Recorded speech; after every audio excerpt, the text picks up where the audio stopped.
Fala pessoas, e aí, tudo certo? Passou o Enem, né? E aí, o que é que vocês acharam da prova? A parte de biologia. Olha, eu tô aqui para fazer uns comentários sobre as questões de biologia, mas de antemão, assim, como a gente já vinha falando, a gente tá vendo que cada vez mais o Enem não é uma prova inclusiva, tá? O Enem é uma prova avaliativa. E vocês que estão acostumados a fazer outros Enems e outros vestibulares, vocês estão vendo que o Enem não está aliviando. E assim, ele está pior do que um monte de vestibular que a gente tem por aí, tá? E eu tenho certeza que vocês sentiram de novo esse ano, nessa prova, uma mudança de característica muito grande. Por exemplo, a prova não caiu biomas. Quando é que tu poderia pensar que uma prova do Enem não ia ter biomas? Diz aí. Então, assim, não caiu muita ecologia, né? Claro, tá bom. 2018, 2017, 2016 também não caiu muito. Mas, assim, eles estão distribuindo de uma forma que está especificando muito cada assunto.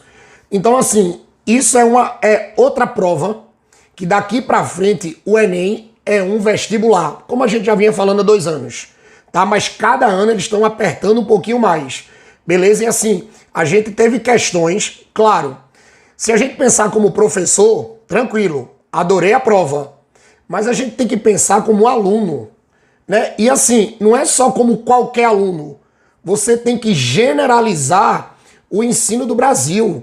Se você generalizar o ensino do Brasil, nem todo aluno tem acesso a uma preparação adequada de uma prova que foi feita hoje.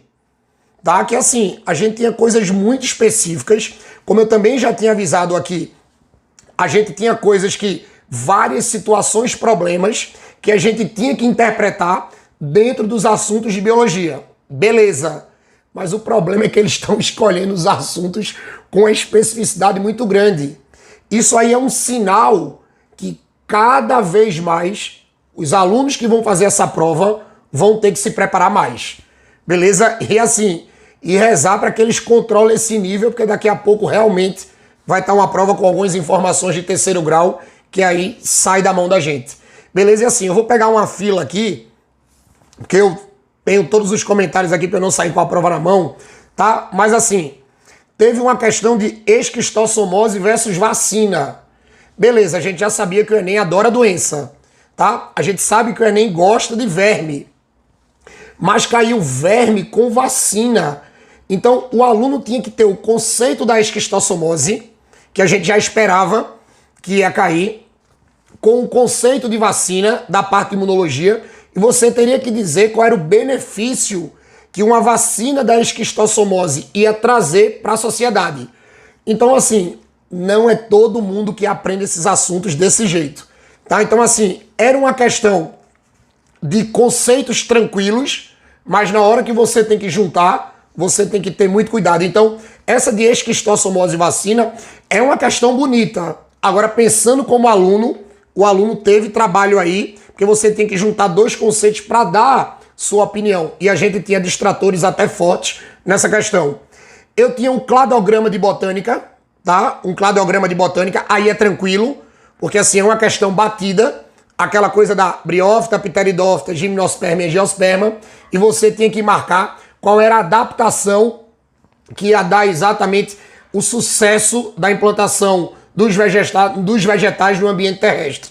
Beleza? Era uma questão batida, tá? Isso é uma questão batida. Agora, essa coisa de botânica não é todo mundo que gosta de estudar.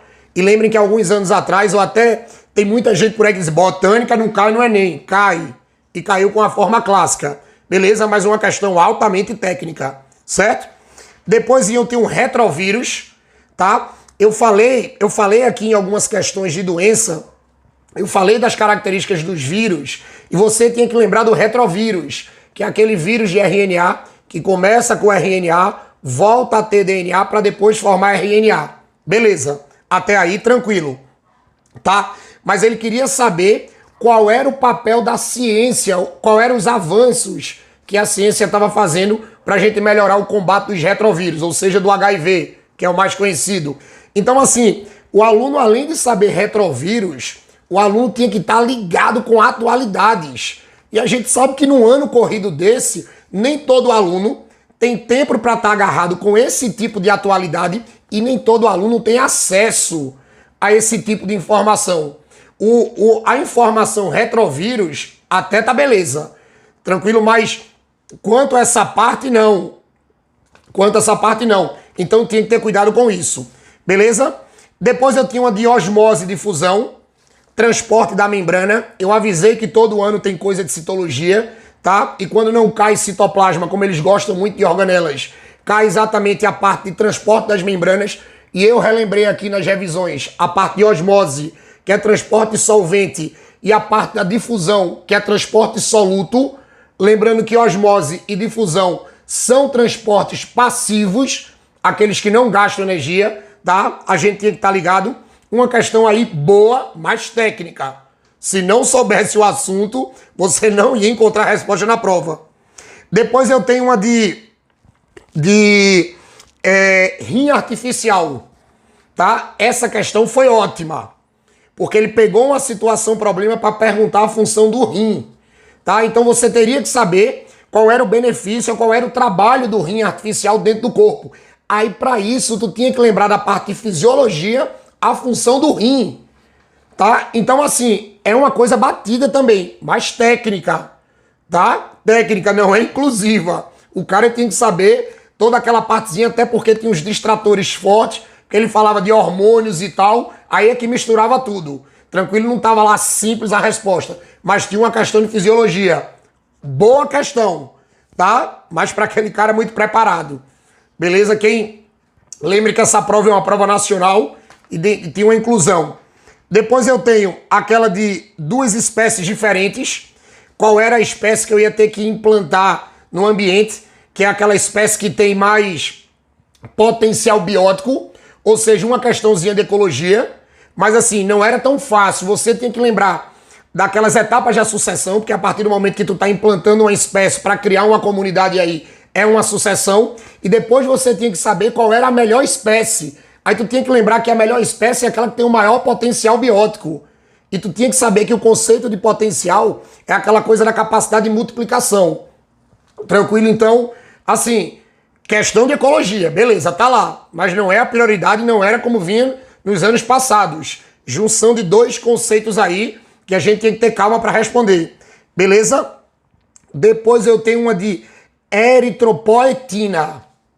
Veja, tem gente que passa os 3 anos do ensino médio que não sabe nem o que é eritrócito, quanto mais eritropoetina.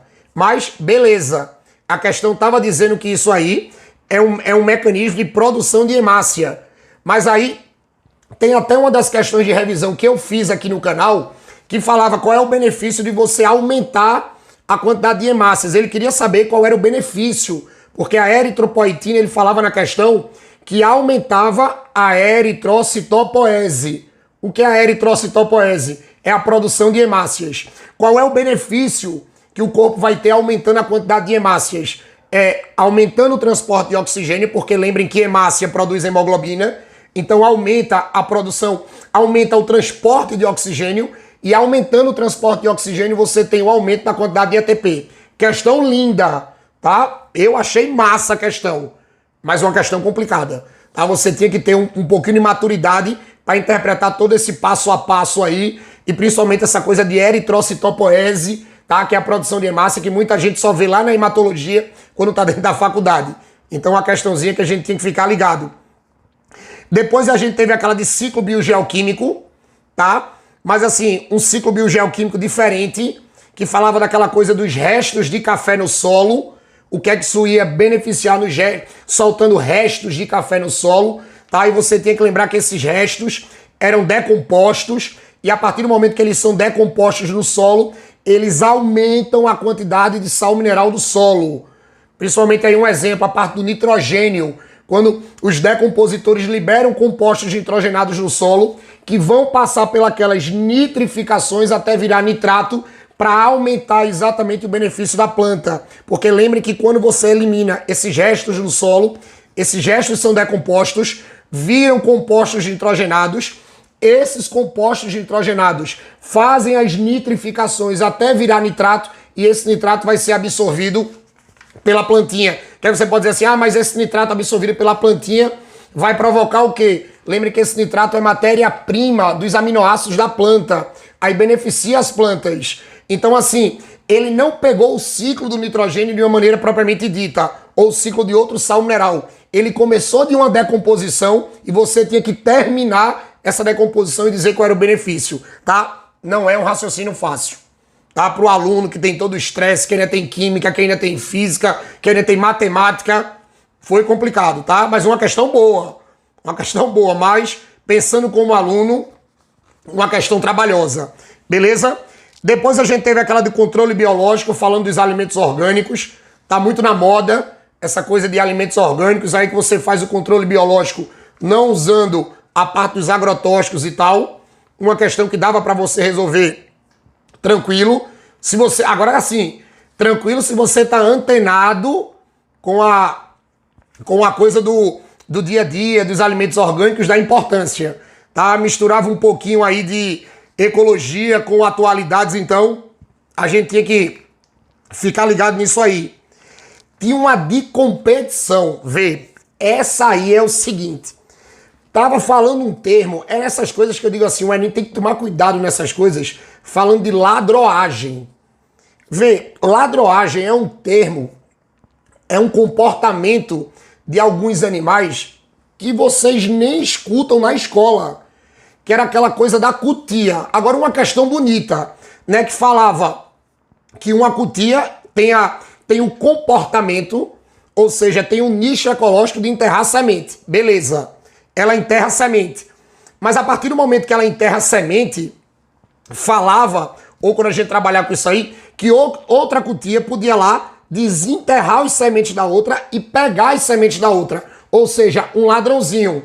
Por isso que falava da ladroagem, tá? Assim, falava de comportamento de cutia, nicho ecológico. Mas depois perguntava aonde é que a gente ia inserir esse comportamento, que isso aí dava uma competição intraespecífica. Aí assim, eu acho que eles complicaram muito para perguntar uma competição intraespecífica, onde uma cutia rouba o alimento da outra. Por que intra? Porque são da mesma espécie. Por que competição? Porque eles vão estar competindo por alimento, tá? E vai ter prejuízo, porque quem é roubado é prejudicado. Então, assim, um termo novo, ladroagem, fazia muito tempo que eu não vi isso em vestibular nenhum, principalmente numa prova feita Enem. Então o cara tinha que estar muito calmo para não se assustar com a ladroagem, porque com certeza vocês não escutaram isso nas aulas de ecologia, para depois relacionar a ladroagem com uma competição intraespecífica. Então, tinha que tomar cuidado com isso. Voltando para minha fila aqui. Pronto, essa de bicamada lipídica, vê? Enem, vocês estão tirando onda, tá? Porque assim, como professor, a questão massa. Falava da bicamada lipídica das membranas. Beleza. Mas o aluno não vê 5 tipos de membranas. Ele botou uma questão de bicamada onde ele dava para o aluno 5 tipos de membranas. E você tem que responder aquela coisa ali. Vê, se você pegar os livros de ensino médio, não tem esses 5 tipos de membrana. Então, assim, tem coisas que a gente tem que tomar cuidado. Porque mais do que a questão, ou que a questão seja fácil, mas a cara da questão assusta. Então uma coisa é o aluno saber da bicamada fosfolipídica, que aí todo aluno sabe porque todo professor ensina quando dá membrana. Mas tem que tomar cuidado com essa parte, pelo amor de Deus, cuidado com isso aí. Não foi uma prova tranquila. Essa questão aí, veja, por mais bonita que ela seja, mas eu acho que isso aí o aluno não precisava dela. Tá? Vocês podiam ter pego uma questão aí de bicamada fosfolipídica mais direta ou ter dado outro contexto, como já deu há outros anos atrás, perguntando sobre a característica do fosfolipídio, do que fazer isso com a prova. Então, teriam que ter tomado um pouquinho mais de cuidado com isso. Tinha uma de droga, tá? Essa de droga aí, dificílima. Essa de droga também é uma questão que não existe. Falando da migração dos prótons intermembrana, relacionando com as membranas mitocondriais, que aí não vai formar um tipo de oxidase, que não vai ter cadeia, que não vai ter produção de ATP. Ei, Vocês endoidaram. Quer perguntar mitocôndria? Pergunta uma coisa mais tranquila, mais migração de prótons. Vê, pra gente que é professor, a gente tem um pouquinho mais de trabalho para resolver um negócio desse. Imagina uma coisa dessa. Vocês não cobravam isso há 5 anos atrás. Você tem que lembrar que a maioria dos alunos não vê isso na escola. Tem aluno que não vê nem mitocôndria, não sabe nem o que é ciclo de Krebs e cadeia respiratória. Imagina tu relacionar uma droga que vai mexer com o transporte intra ou intermembranar de prótons na mitocôndria, que não vai ajudar a produzir uma oxidase, que não vai produzir os ATPs dentro da mitocôndria, tanto no ciclo de Krebs como principalmente na cadeia respiratória por causa da oxidase. Então, essa questão vocês erraram a mão. Isso não é uma questão inclusiva. E assim, também não é uma questão avaliativa não, porque isso não avalia aluno de ensino médio. Tá? Você pode pegar essa questão e dar para um monte de aluno aí que está dentro da universidade fazendo bioenergético, vocês não vão, que o cara não vai saber para onde vai. Tá? O cara tem que ter muita maturidade para responder essa questão. E não é só maturidade de idade não, é maturidade técnica. Tá? E nem todo professor também, infelizmente, é preparado para isso ou prepara o seu aluno para ter uma maturidade dessa. Então, vocês têm que tomar cuidado com a questão. A questão foi ruim. Tá? Ela é bonita pra gente, mas a gente tem que pensar como aluno. E essa prova, eu repito, ela é inclusiva. Agora vocês tornaram uma prova avaliativa e tem questões que não estão avaliando nada. Tá? Tem que tomar cuidado com isso. E depois eu quero falar de uma questão das ideias de Mendel. Aí essa, o Enem voltou a colocar o pé no chão. Tá? Que era uma questão de genética sobre as ideias de Mendel, parte conceitual, beleza? Parte conceitual, que aí você tinha que lembrar, porque, agora sim, parte conceitual, mas tu tinha que ter a maturidade para saber aonde não estava perfeita a ideia de Mendel, que aí tu tinha que misturar com linkage e tal, mas assim, uma questão que pelo menos o aluno escuta. Pelo menos o aluno escuta os conceitos de Mendel. Tá? Então assim, aquele aluno preparado dava para fazer. Agora tem que lembrar que tem muito aluno que não tem nem aula de genética, né? E tem muito aluno que não gosta de genética. Aí nessa questão patinava. Agora sim, esses foram meus comentários da prova. Eu sinceramente achei uma prova trabalhosa. Tá? Uma prova difícil. O Enem realmente está se tornando uma prova difícil. A gente como professor, a gente tem que ter muito cuidado agora nos comentários para os anos para frente. Tá? A gente não pode dizer mais que o Enem é uma prova de interpretação, que o Enem não. Veja, o Enem é um vestibular e é um vestibular até pior, ou vamos dizer assim, até mais complicado do que a maioria dos outros vestibulares que a gente tem no Brasil.